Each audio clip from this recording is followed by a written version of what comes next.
Title: Faith Over Fear. Trusting God in Uncertain Times. Introduction.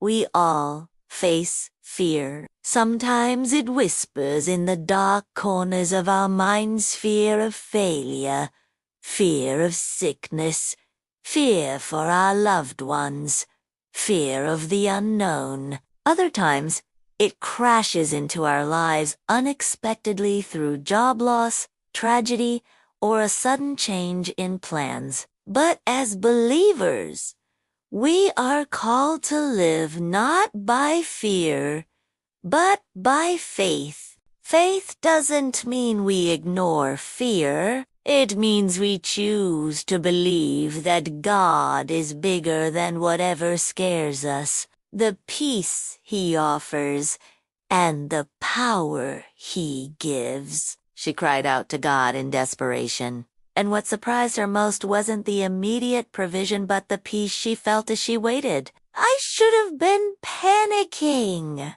she said, "but I wasn't.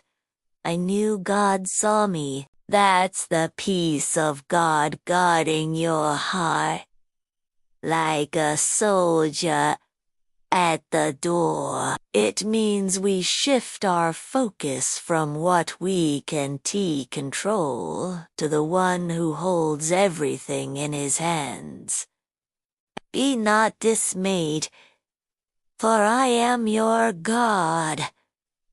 It moves, but the moment he looked at the wind and waves, fear took over and he began to sink. Yet even then Jesus reached out and saved him. It obeys.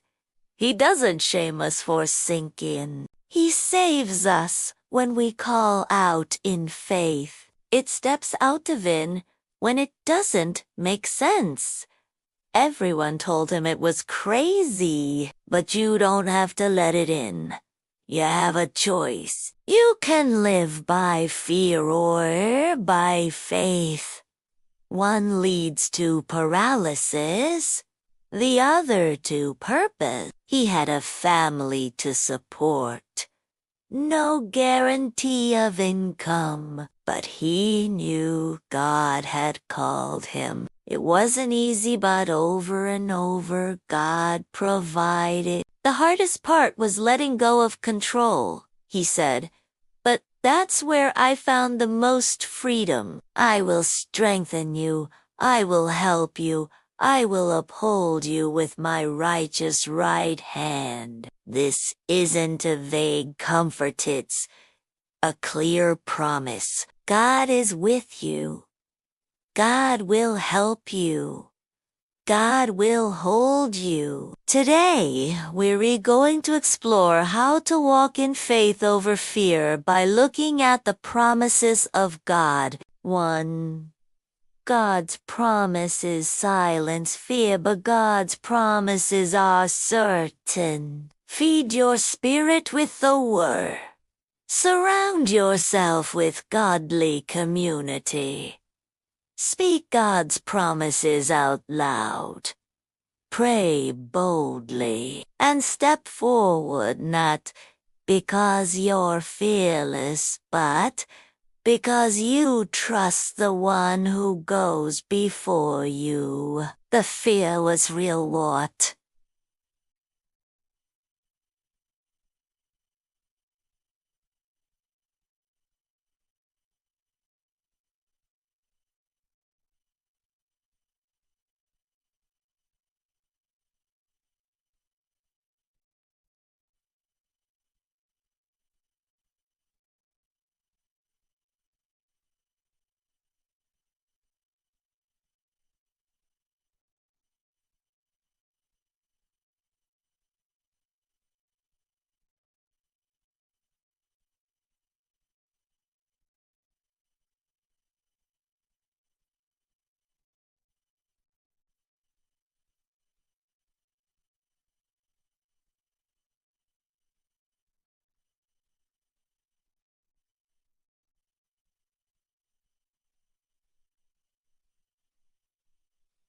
But I clung to Psalm 56:3.